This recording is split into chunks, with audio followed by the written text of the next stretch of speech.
First, I kicked you out of my presence. That didn't work. Then we send the flood to wipe the slate clean. That didn't work. And I promised to never do it again. So now we're at it again. And, humanity is in rebellion. So he says, okay, you don't want me to be your God. You don't want to take your marching orders from me. Fine. I'm going to give you what you apparently want. They're not supposed to take worship for themselves, but they do. They even seduce the Israelites. If you keep reading in Deuteronomy 32, you hit verse 17, you have the Israelites, were sacrificing to Shadim, which most English translation is translated as demons. It's kind of an unfortunate translation. Shadim is the plural of an Akkadian term, shadu, which means a territorial entity. I mean, all of these thoughts are connected. This is the tapestry of the biblical salvation story. It's just that, unfortunately, evangelicalism sucks the supernatural right out of it. But they have to retain the belief in God and Jesus and a Trinity and Satan and angels and demons. We'll call it good. They don't really do anything. They fly around,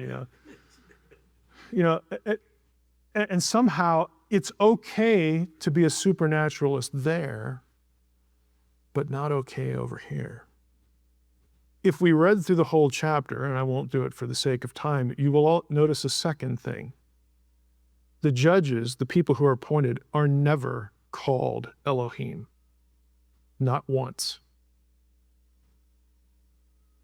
They're also not called Elohim in other passages either. This is an invention. It is an invented view. Now, if you're having trouble sleeping at night, I recommend going to my website, thedivinecouncil.com. And you need the word "the" because somebody else owns the URL, divinecouncil.com. That's not me. It's thedivinecouncil.com. On the right-hand side, there are some articles that get into this. Unfortunately, the one that I like getting into it best, I'm not able to post because of copyright. It's a journal that doesn't post there, doesn't allow me to post the information up there. I could send you the article. It's in a journal called Bible Translator. And it's I did two articles for them. One is, does Deuteronomy 32:17 presume plural Elohim? And yes, it does. Should it be translated gods? And the other one is an article about, and this is the one if the first one doesn't put you to sleep, this one will get you. The second one is an examination of the noun Elohim when it's the subject of a plural predicator. It's about a dozen times, but when it's in the mouth of a pagan, I don't worry about that. When it's not, like when David says it or the Torah says it or something like that, I focus on that. And I show that there isn't a single reference, even when Elohim is the subject of a plural verb in those instances. There isn't a single reference where the judges are called that and where you need to translate it plural. There are other indicators in the context grammatically and contextually that show that we're talking about the God of Israel then. Why is it a plural verb form? Yeah. Occasionally they do it just for grammatical agreement. Elohim's a plural noun, we give it a plural verb, but the context always dictates the translation. So again, if you're having trouble sleeping, that's the place to go. Back to our... Was the name? Go ahead. Well, what? The journal? The website. Oh, the divine, and it's DIVINE, thedivinecouncil.com. That's my website. I'll show you what it looks like here. We have time. We're not in a rush. At least I'm not, but...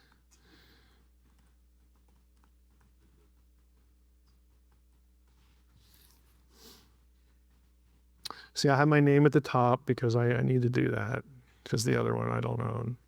But on the right-hand side there, if I mark it academic or technical, I'm not lying to you. Okay, it'll be technical. And again, if you have trouble sleeping, there you go. But it's discussed in a few of those.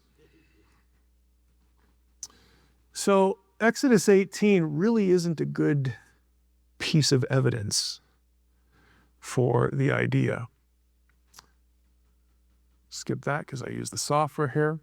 Again, every occurrence of Elohim except the one to foreign gods is singular. The singular God of Israel. The men doing the judgment are never called Elohim.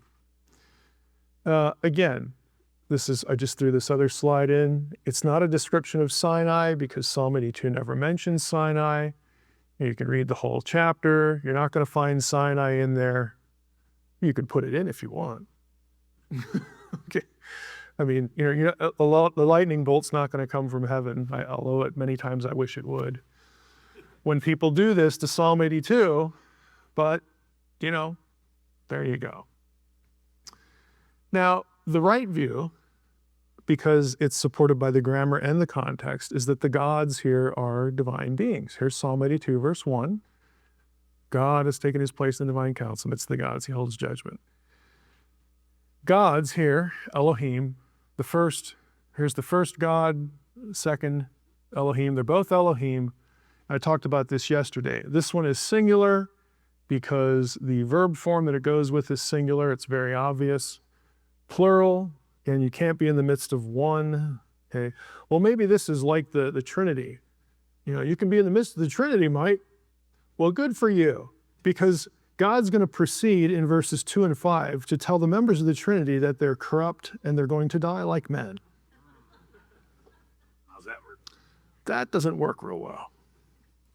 So you got to let the plurality be what it is. And we talked about the meaning of Elohim yesterday. It's just a term you would use as a writer to identify a being or an entity that is by nature disembodied and a member of the spiritual world. But I got to tell you a little story about this too. So I had published an article on, and in academia this was somewhat controversial. Academics like to take Psalm 82 and other passages and say that Israelites initially were polytheists, and that this psalm and Deuteronomy 32 and a few other places have Yahweh and El, or Yahweh and El Elyon, the Most High, as separate deities, and that proves, polytheism. So I wrote this paper against that view. And, it got published, in a journal. And within that view, I talk about the meaning of Elohim. So I thought, that went too well. I need public humiliation. So I'm going to read this paper at the International Society of Biblical Literature conference. Actually, I had to come up with a paper so that Logos would fund my trip. And so this one's handy, let's do that. So I went, I got to go to Edinburgh, which is where this particular meeting was. It took my wife along, it was a real nice trip. But I have to read this paper. So I'm in the room, and again, if you've read any of my stuff or if you read Israelite Religion, this name's gonna be familiar. So we're about ready to start.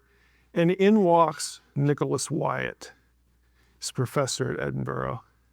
He's retired now. He's a big Ugaritic scholar in Israelite religion. I watched him come in, and I'm thinking, this could go really badly. It's like, so what's going to happen? And my wife's there in the front row, and Wyatt goes to the back as most of the seats are taken. So I'm into this paper, and when I got to the point about, the reason we have this is, Elohim is just a term you would use for an entity that was disembodied and a member of the spiritual world. Wyatt stands up in the back and goes, yes, finally. And it's like, what, are you going to start the wave or what?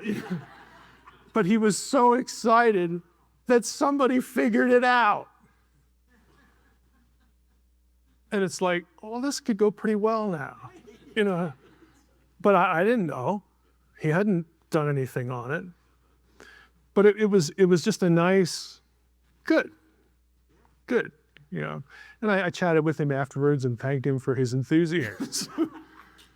But it's, again, when you finally actually just look at the term and ask yourself, why would biblical writers use this term of 5 or 6 different things other than the God of Israel? See, because in evangelical circles, you go through this material, and I never know who's in the audience. And I I don't want to say I don't care, but I used to care more than I do now.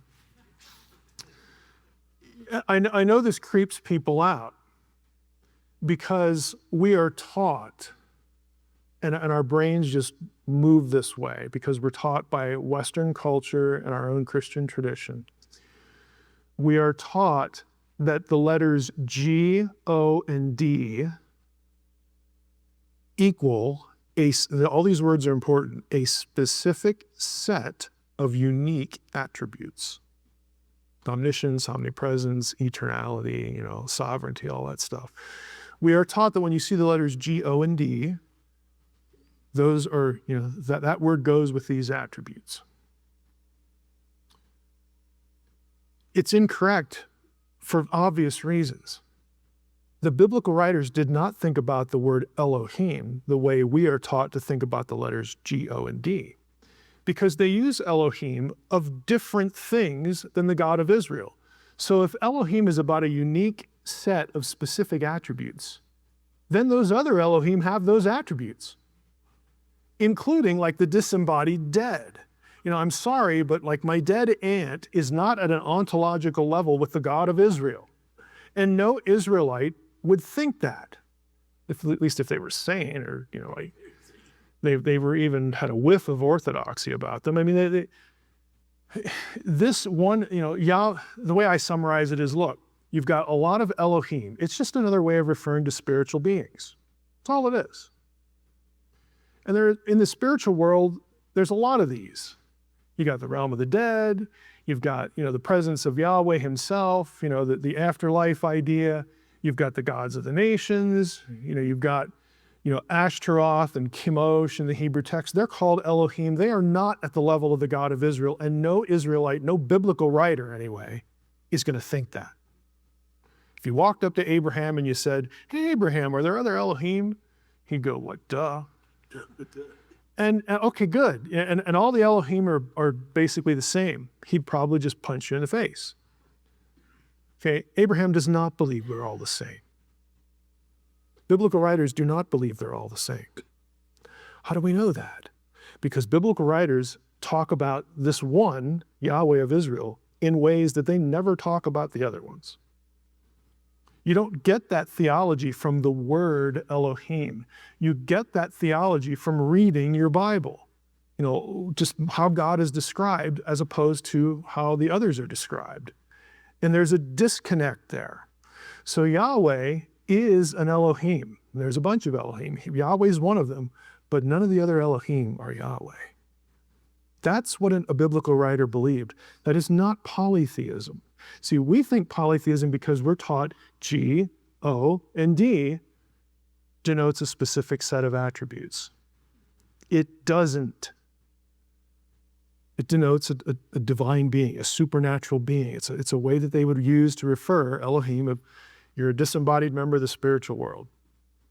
You're not of this world, you're of that world. So if we look at it again for what it says, you go down to verse 6. Or let me go to Psalm. Yeah, we'll hit Psalm 89. If you go down to Psalm 82, verse 6, I'll just quote it to you. Because this is the part Jesus quotes.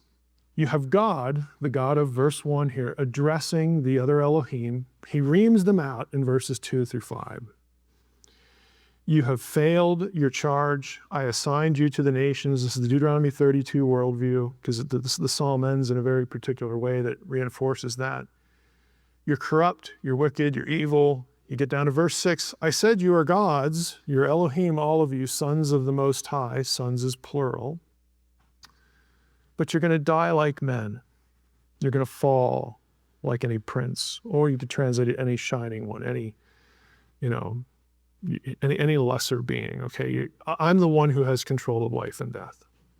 Okay, and I'm judging you to death. You are going to die. There's going to be a time when you cease to exist. Your existence is contingent upon my pleasure. Okay, that's the point. And then the psalm ends where the psalmist cries out, "Rise up, O God, and take the nations." Who has the nations now?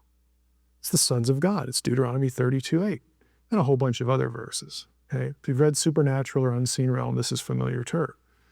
God punished humanity at Babel by assigning them to the sons of God as caretakers. God divorced humanity. Said, I'm done with you guys. This is our third go-around. We've had Eden, we had Genesis 6, and then I sent the flood. First, I kicked you out of my presence. That didn't work. Then we send the flood to wipe the slate clean. That didn't work, and I promised to never do it again. So now we're at it again. And, humanity is in rebellion, so he says, okay, you don't want me to be your God, you don't want to take your marching orders from me, fine. I'm going to give you what you apparently want. I'm going to assign you to lesser beings. This is Deuteronomy 32:8. When the Most High divided up the nations, that's a reference to Babel, that's when the nations get divided. He divided them up according to the number of the sons of God. But Israel is Yahweh's portion. Jacob is his inheritance. Because God divorces humanity en masse, assigns them to lesser beings, and they're supposed to rule according to God's rules of justice. That's what we find out in Psalm 82. That's why God's mad at them, because they don't do that. They're not supposed to take worship for themselves, but they do. They even seduce the Israelites. If you keep reading in Deuteronomy 32, you hit verse 17, you have the Israelites, were sacrificing to Shadim, which most English translations translate as demons. It's kind of an unfortunate translation. Shadim is the plural of an Akkadian term, shadu, which means a territorial entity, which makes perfect sense in the context of Deuteronomy 32, because we're talking about geography. But they seduced the Israelites into following them. That's not what God wanted. So God divorces humanity, and in the very net, what happens in the biblical story right after Babel? He calls Abraham. He says, now watch, I'm not done yet. I've kissed you guys goodbye, but not permanently. I'm going to go to Ur, and I'm going to call this one guy. And he's a perfect candidate because he's old, and his wife is old and can't have kids, but I'm going to enable her to have a child. And I'm going to start my own human family all over again. Just watch. They're my portion. They are my inheritance. And so God makes a covenant with Abraham to do all that stuff. And then he squeezes in the covenant language that through your seed, all of the nations that I just divorced will be blessed. I'm not forgetting about them permanently, but they are under judgment. They are exiled from me. And if they want to come back to me, they have to go through you. That's why they got to become part of the Israelite community. The Israelite community is the only one that has access to the truth about the true God. You must be in right relationship with God through them until we get the seed, who is Jesus. That's what Paul says in Galatians 3 and Galatians 6. I mean, all of these thoughts are connected. This is the tapestry of the biblical salvation story. It's just that, unfortunately, evangelicalism sucks the supernatural right out of it, but they have to retain the belief in God and Jesus and a Trinity and Satan and angels and demons. We'll call it good. They don't really do anything. They fly around, and somehow it's okay to be a supernaturalist there, but not okay over here.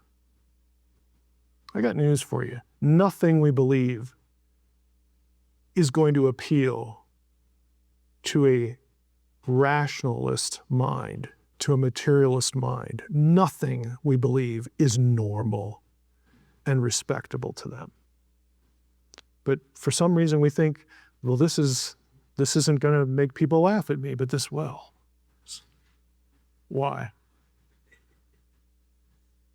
Again, that's the uncomfortable thing for a lot of people about unseen realm and some other things. But God is judging the gods in council.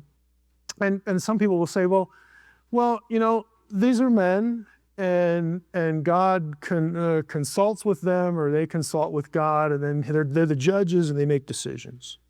Well, that's nice, because if you look over in Psalm 89, this is Psalm 89, we get the same language. Let the heavens praise your wonders, O Lord, your faithfulness in the assembly of the holy ones, For who in the skies can be compared to the Lord? Who among the heavenly beings, there's a footnote here, this is B'nai Elohim, the sons of God, or the sons of the gods. You could translate that too, but sons of God is, again, contextually, because we're dealing with one here, the way to translate it, a God greatly to be feared in the council of the holy ones. Well, here you have another divine council passage, sons of God who were Elohim back in Psalm 82. Here we have sons of God here in the council. And guess what? It's in the skies. Now, the last time I read my Bible, there weren't a bunch of Jewish elders ruling from the skies. Okay? There just aren't. Maybe I haven't looked closely enough, but I think I have. Doesn't work. Again, here's Psalm 82 again. So what in the world is Jesus doing? My view is that he was actually defending his deity. I don't need a drum roll for that. I mean, this is John. This is what John does. And it's sandwiched between I and the Father are one, and the Father is in me, and I'm in the Father. Why would Jesus undermine it in the middle? He wouldn't do that. John, as a writer, wouldn't do that. And the Pharisees certainly don't see it that way.